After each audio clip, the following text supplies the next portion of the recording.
afternoon. I'm James Sutton. This is Road to Recovery. And today I'm honored to have my special guest came all the way from B-More, Yes. Consuelo Green. Yes. Welcome, Consuelo. Thank you. Thank you. And can you tell us a little bit about yourself? My name is Consuelo Green. I'm from Baltimore. I guess I'm here to talk about my road to recovery and where it started from. I was incarcerated in Jessup on false accusations. Yeah, right. Right. But it was there. Actually, it was there when I realized that my life was going down the drain. I'm looking at these bars. I have 2 children. I got a set of twins, Brandon and Brianna. They the highlight of my life. Yeah, I know that's right. And I said, wow, like I just left them. And I didn't leave because I'm some common crook or criminal. You know, I was addicted to heroin. Okay. And I was breaking law, doing things to get one more. And during that time, I said, it got to be a better way. Okay. It got to be a better way. So I started listening to what the people were telling me. I joined the Fellowship of Narcotics Anonymous, and I did that while I was incarcerated. And it was kind of hard trying to be in recovery while you're incarcerated because there's a lot going on in there. You can use drugs, you can take pills, you can drink hooch, you can do a lot of different things. But I had made my mind up. I made a decision that I no longer want this for my life. I don't want to use drugs. Right. I want to be a better mother, a better friend. So I started going to the meetings, and it wasn't really many meetings there, but I started going to AA first. Okay. And that like started my foundation. And then from AA, I went to CDA, which is Chemical Dependency Anonymous. And there were no NA meetings in Jessup at the time. Oh, is that right? Wow. Yeah. That's just for the women, but they got it for the men, right? Yeah, they have NA meetings for the men, but for the women, not so much. Wow. So I decided, I guess, to take it upon myself to start an NA meeting. Good for you. Yeah, and from there, I wrote a proposal to the warden and see if I could do meetings for the whole population, because the first NA meeting that was there is only on Sundays, 1 week out the month. Wow. Right. So when I wrote her this proposal, it gave me the opportunity to be able to get some recovery and to give some. So yeah, right. I was going to A building, B building, A wing, B wing, D wing, kind of messed up recovery Monday through Friday. So wow, actually, good for you. Yeah, I was getting meetings like 7 days a week. Wow. And also was a part of Toastmaster, which is public speaking. And during that time I was a Toastmaster, I proposed to the warden if we could have like a NA convention, a NA workshop. Had that ever been done? Never been done. First ever. All right. Yes. And she said yes, so that was awesome. And so what did that entail? What was the NA convention in Jessup Penitentiary? Right. Well, I had my sponsor. She came to speak. My sponsor came. Some people in the fellowship, and they spoke on their experience, strength, and hope. Okay. And what it did was it gave the women an opportunity to meet some women that's in recovery, get connected, so once you leave, you have something to hold on to. And it was very successful. Were there men involved too? Yes, there were several men, actually 2. One named Rico Rush? Yes, Mr. Rico, he had 40 years clean. Right. Yeah, right. Yeah, and that was awesome. And it was another guy, he came, he had like 11 years clean. Okay. And, but it's, it was just a mixture of, women and men that's clean. Right. The other young man that came to share, he also had been incarcerated. Okay. And that's like that's like a key element. It like hits you from home when you get someone to come back into prison to see like it's a better way. Like, I can get clean, stay clean, get out of jail, and, remain on in this process. Right. And it's like I said, it was awesome. And since then, I've been afforded the opportunity to go back into prison, and I go every year to bring a convention. And I just went June the 22nd. So this is Yes. the second annual, or what? This was the third. The third annual. Yes, All right. yes. So it's been amazing. It really has. So it sounds like you were doing so much positive work in the jail that the warden and them sound like they supported you if they were doing all that. Definitely. Miss Wharton Chippendale, she has a really hard, tough job. Dealing with it's like almost 1,000 women in that prison, and she can't cater to everybody, and she have a really tough job. But one thing for sure, she really promoted women in recovery. Oh, good. She really supported me in anything that I asked her, could I do concerning the women, anything about recovery. She also, I wrote her a proposal to see if once you get to step 4 and you're doing your step 4 work, could you have a sponsee visit? And she approved that, and that was the first do step one work? to do step work in the prison. Wow, that's with great. the step working guide and Yeah. everything. Yes. So you're yes. in a room where you're doing step work? Right there in the visiting room. Oh, wow, that's Yes, great. right there. It's like a regular visit. It wasn't included like on your regular visits. It was, a special sponsee visit. Wow, that's Yes, great. That's a yes. good idea, too. Yeah, it was good. I did it. That's how I got through my step 4. My sponsor came down every week, and we dove into it. Wow, that's Yeah, great. Yeah, it was awesome. Yeah, that's fantastic. Now, what about, because I work in, Montgomery County Correctional Facility. Yes. And the guys, they have time, and they're looking at time.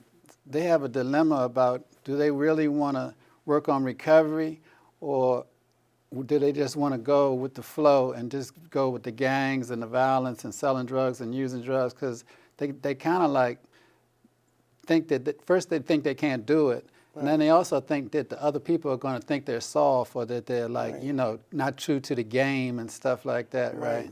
Right. So, how did the people that knew you from Baltimore, how did they respond to you in entering recovery and taking meetings around and stuff like that? Well, see, when you're in that type of environment, game recognize game. So if I was running around, using drugs, taking hooch, they would immediately recognize it. A lot of the women there were like, "Connie, I respect what you're doing. Oh, good. You a positive, motivating type of person, and I want to be around you. And they would ask me things all the time, like how you do it, what, it's so much going on down here, and we're doing so much hard time. We just want to forget all this. Yeah. And my thing was, if I can't stay clean under these circumstances, when I get home, I'm not going to have a chance. And a lot of the population, majority of the population, they respected that. Okay. They respected me. They looked up to me because they said, she's living this life. And I really believe in my heart, I felt different. I felt like, my higher power had his hand on me my entire incarceration. It wasn't nothing that I needed that I couldn't get. The warden was showing me favor as far as, positive things. Right. Nothing, can I get an extra chicken sandwich or nothing like that. Because, I tried it. But yeah, that makes sense. Get some ice cream or something, right? Absolutely. And I really had a lot of support from the staff and the addiction counselor. We had an addiction counselor. Her name is Miss Addison. Shout out to Miss Addison. She was good. Oh, my goodness. She was the one who told me about the peer movement that was going on in the street. Okay. And I was going to go to Anne Arundel County, and I was going to start, trying to be a peer in Anne Arundel County, because she was trying to link me up to the health department, And I also, I'm back up just for a second. I also had started a group called Healing Starts Now. Yes, Good for inside the you. prison, and we talked about what our transition would look like when we get out. And Miss Addison was a huge part in it because she said, Connie, I know you over there doing the group, so here's step 1, step 2. So she would give me all the handouts. She would look up things on the internet for me, to support the group and everything. And she helped me a whole lot, in my process. And Good for her. also, when I was going through my process, I come to the jazz program Right. over in Montgomery County. And before I got here, I had a friend, my friend Linda. Yeah, Linda, yeah. Right, Linda. And she told me about the jazz program. I always heard so many wonderful things about this jazz program. And I was only supposed to be in Montgomery County for like a day just to go to court. But we You had had a been reconsideration? Yes, I had a reconsideration. And no, actually, I didn't have reconsideration. I had a new charge. Oh, a new child, okay. Yes, I was already down Jessup, and I had to come over to Montgomery County to face another case. Okay. And that's where I met you at. That's where we met, right? Yes, and before I had got to Montgomery County, Linda was telling me all about the jazz program, about how they really help you with your issues. They have counselors. They have, when you get there, see Mr. James, see Mr. James. And I told her I wasn't going to make it to the jail, but I wound up making it to the jail, and it was history. I'm so glad I met you, Mr. James. I'm so glad I met you too. And Yes. I need to say that you impacted us as much as we impacted you, because I remember just so having the time you were here was Christmas.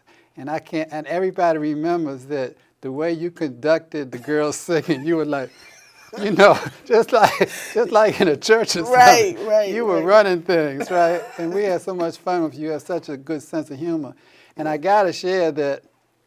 Now, how long was it when you went back to Jessup till we talked to Miss Ogle and got your release? How many years was that?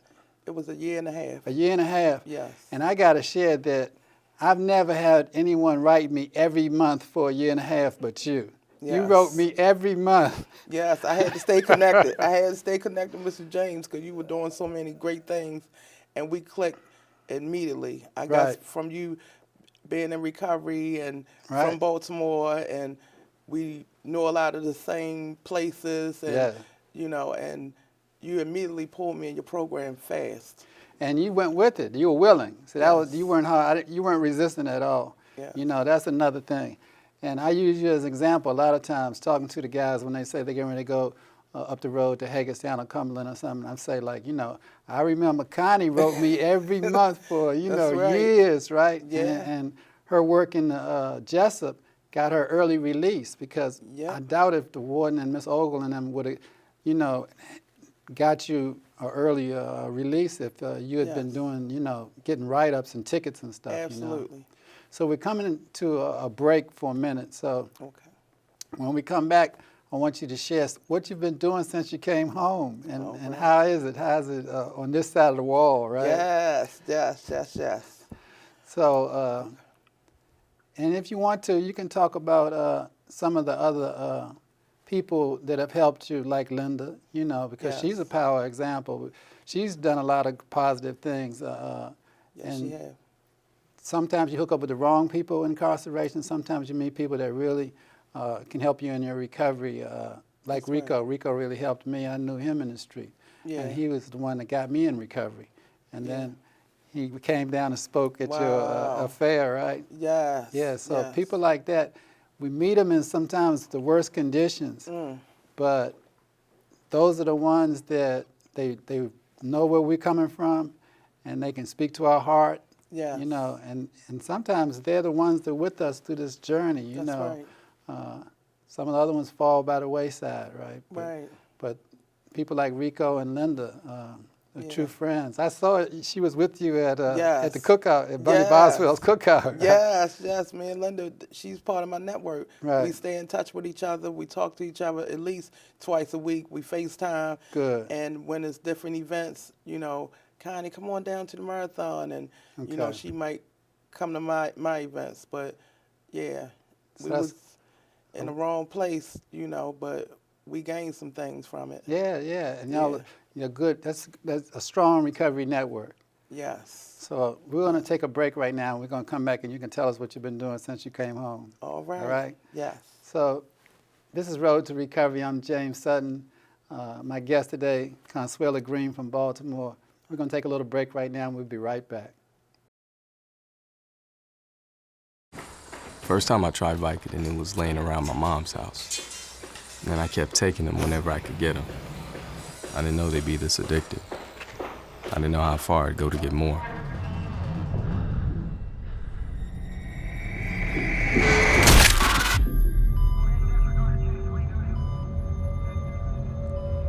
Opioid dependence can happen after just 5 days.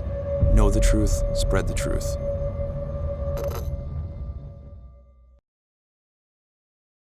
This is James Sutton. I'm back with Road to Recovery. My special guest, Consuelo Green. So, Consuelo, how has it been since you came home for you? Well, it's been amazing.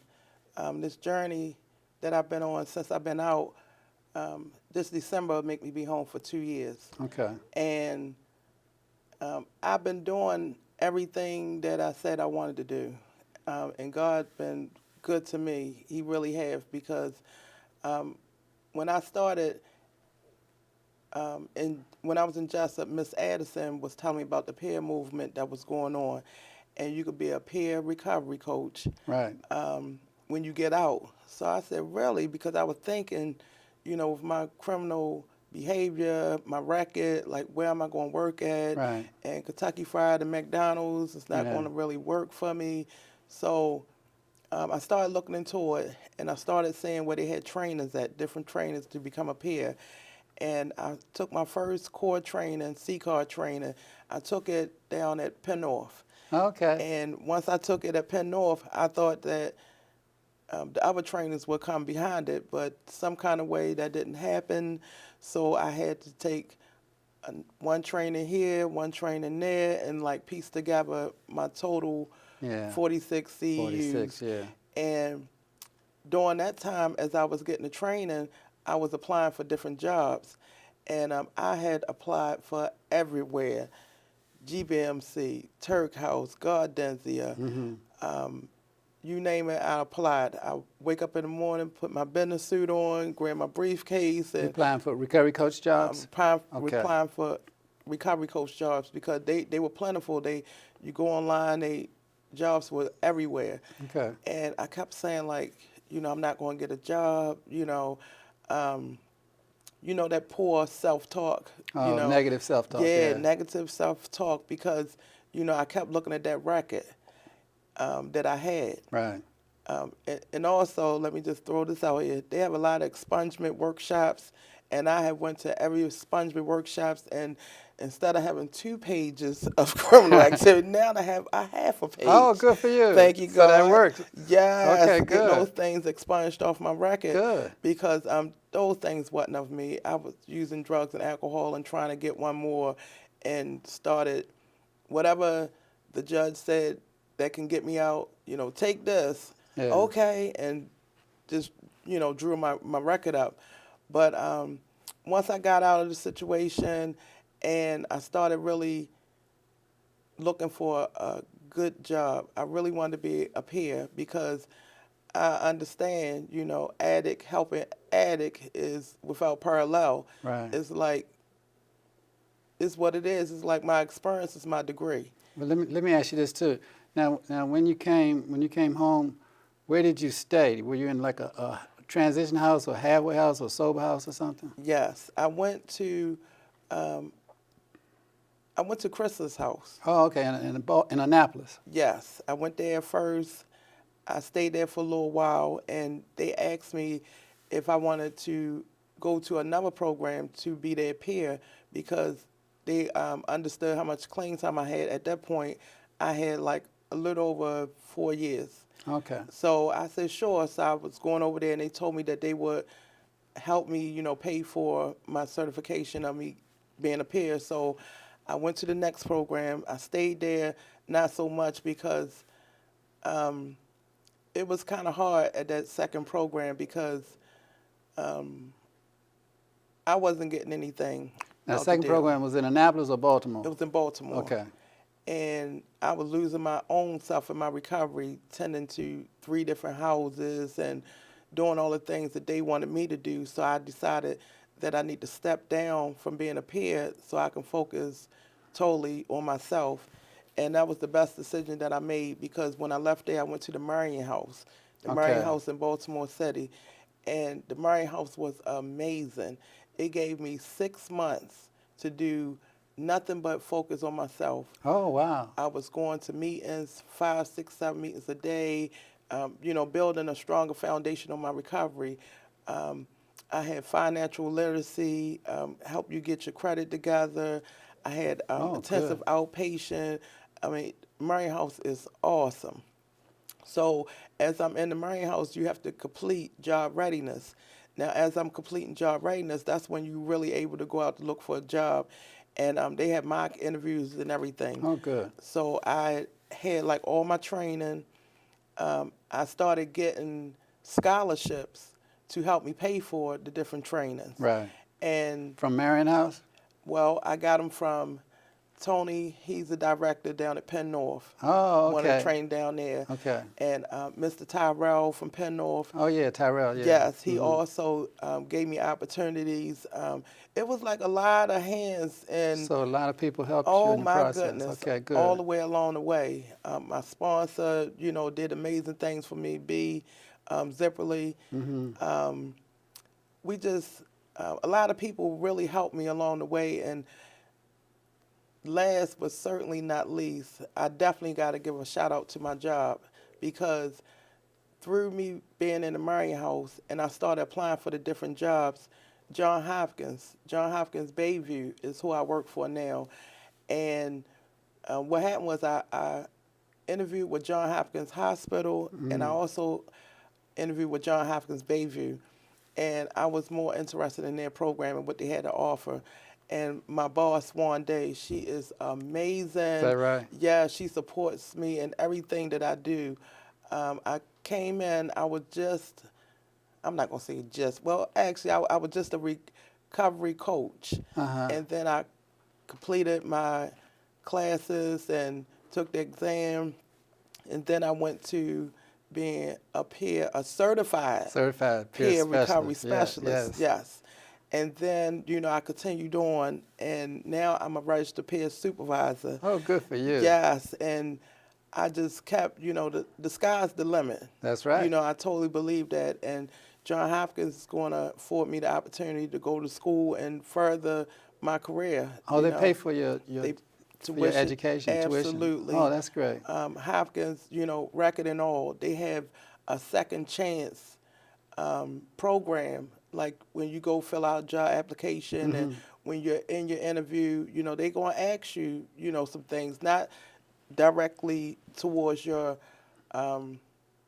incarcerations, but I put everything out there, and I let them know who I was and, what had happened, because I am a recovery coach. Right. And it's not like I'm coming in there, squeaky clean. I've done some stuff. Right. But they gave me the opportunity.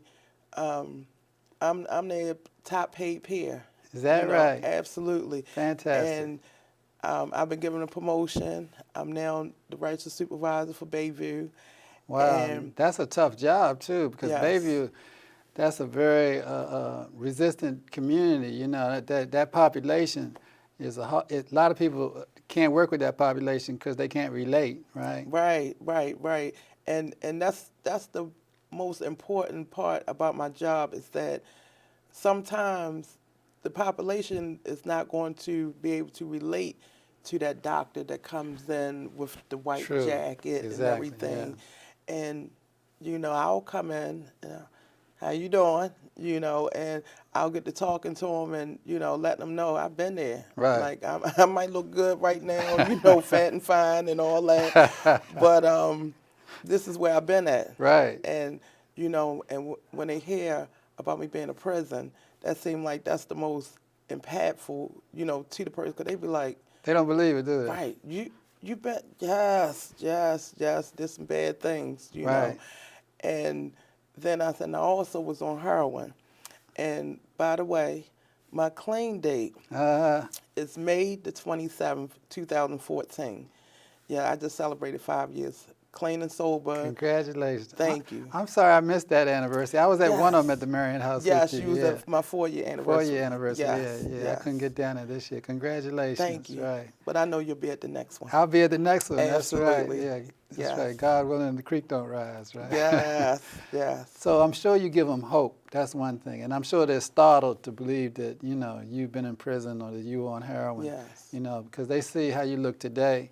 Right. And they think you're like, you know, the doctors and the nurses that, you know, come Right. from a square world and can't relate, don't Right. understand where they are and why they can't stop, you know, shooting dope or Yes. smoking crack. And also with my job with Hopkins, I go to skilled nursing facilities. Uh-huh. That's a dire need in the community. These people are like long-time users, and they at the skilled nursing facilities. Mm-hmm. So I meet them there at the skilled nurse facility. I meet them at the hospital, then I go there and I facilitate groups at 4 different skilled nursing facilities. And during that process, I have to introduce myself to the staff, to the doctors, the nurses for Right. each skilled nurse facility. And when they see me come in, they were like, you know, who is this, you know, important businesswoman?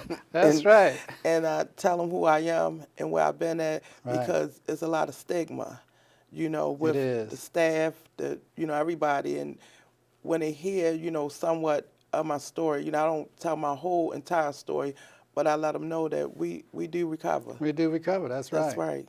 That's what this program is about, reducing stigma. Yes, yes. Because when they see people like you and I who, you know, have been involved in criminal activities, couldn't stop using drugs, and then when they see us graduating from colleges, you know, Yes. becoming peer specialists, doing positive things in the community, then that makes the community want to support treatment and recovery efforts, you know. Yes. So, you know, you're doing a fantastic job. You're a power of example. Thank you, Mr. James.